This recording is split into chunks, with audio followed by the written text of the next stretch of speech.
और ये शुरुआत में ही स्पष्ट कर देना सही रहेगा कि हम यहाँ किसी भी राजनीतिक या धार्मिक विचारधारा का समर्थन नहीं कर रहे हैं। बिल्कुल, हम बस जो स्रोत में दिया है, जो रिपोर्टिंग है, उसे तटस्थ भाव से समझने की कोशिश कर रहे हैं। तो ये रिपोर्ट मुख्य रूप से नेपाल और भारत में सांप्रदायिक तनाव और भ्रामक जानकारियों की घटनाओं पर है। असल में ये समझना बहुत जरूरी है कि जो दिखता है वो हमेशा पूरा सच नहीं होता। सही कहा। ठीक है, आइए इसे विस्तार से समझते हैं। सीधे नेपाल के रौतहट चलते हैं। वहाँ वार्ड नंबर 5 से जो जानकारी आई है वो काफी बेचैन करने वाली है।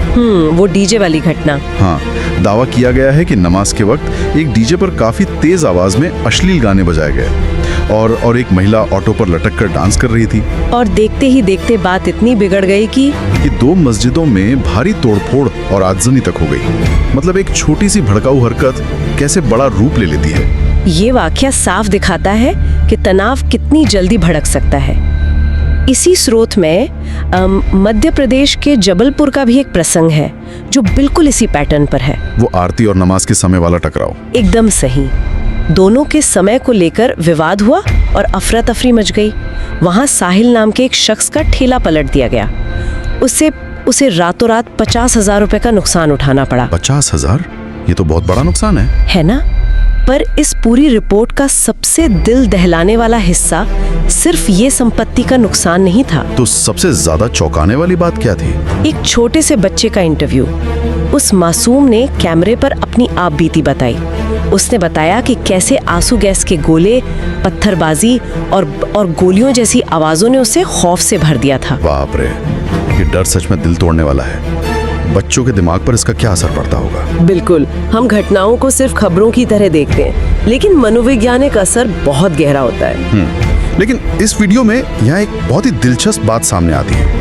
अक्सर जो अफवाह फैलाई जाती है, असलियत उससे एकदम अलग निकलती है। हाँ, कर्नाटक के चिकमगलूर का मामला इसका एक बहुत सटीक उदाहरण है। वहाँ अचानक खबर उड़ी कि हिंदू महिलाओं के घरों पर पत्थर फेंके गए हैं। और शायद पुलिस ने तुरंत कुछ गिरफ्तारियां भी कर ली थी। हाँ, आनन फानन में 6 मुसलमानों को गिरफ्तार कर लिया गया।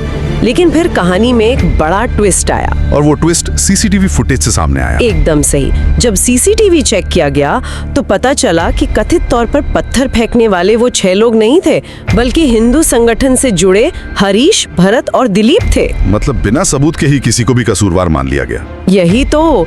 इसी तरह यूपी के रायबरेली की घटना भी है।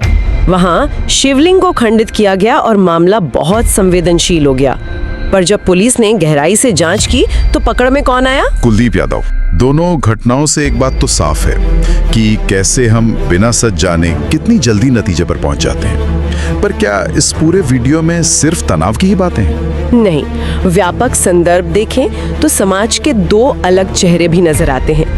एक तरफ लखनऊ यूनिवर्सिटी की वो बेहद सकारात्मक तस्वीर है। वो लाल बारादरी मस्जिद वाली बात। हाँ, जहाँ हिंदू और मुस्लिम छात्रों ने एक साथ मिलकर मस्जिद के बाहर लगे बैरिकेड्स धक्का देकर गिरा दिए ताकि उसे फिर से खुलवाया जा सके। ये एकजुटता का एक शानदार उदाहरण है। ये सुनकर वाकई अच्छा लगा। पर आपने 2 चेहरों की बात की, तो दूसरा चेहरा कैसा है? वो निराशाजनक है। राजस्थान में एक पूर्व भाजपा सांसद जौनपुरिया का जिक्र है जो कंबल बांट रहे थे। लेकिन जब उन्हें पता चला कि सामने खड़ी महिला मुस्लिम है तो उन्होंने अपना दिया हुआ कंबल वापस ले लिया। ये तो साफ भेदभाव है। बिल्कुल, ये दिखाता है कि भेदभाव कैसे कुछ जगहों पर अब भी गहरे तक बसा है। तो आखिर इस सब का क्या मतलब है? आम सुनने वालों के लिए इस जानकारी की प्रासंगिकता क्या है? सबसे बड़ा निष्कर्ष यही है कि बिना सबूत के, जैसे सीसीटीवी के बिना, पहले से धारणाएं बना लेना कितना खतरनाक हो सकता है। सांप्रदायिक मामलों में अक्सर लोग प्रीकंसीव नोशंस के शिकार हो जाते हैं। यानी हर जानकारी पर तुरंत भरोसा करने से बचना होगा। चलिए आज के इस गहन चर्चा को यहीं समेटते हैं। जाते जाते सुनने वालों के लिए एक विचारणीय सवाल छोड़ रहे हैं। आज के इस तेज डिजिटल युग में जहां एक भ्रामक दावा पल भर में उन्माद फैला सकता है, समाज के रूप में हम किसी भी जानकारी पर तुरंत प्रतिक्रिया देने से पहले उसे रुककर जांचने का एक मजबूत व्यक्तिगत तंत्र कैसे विकसित कर सकते हैं, जरा सोचिएगा।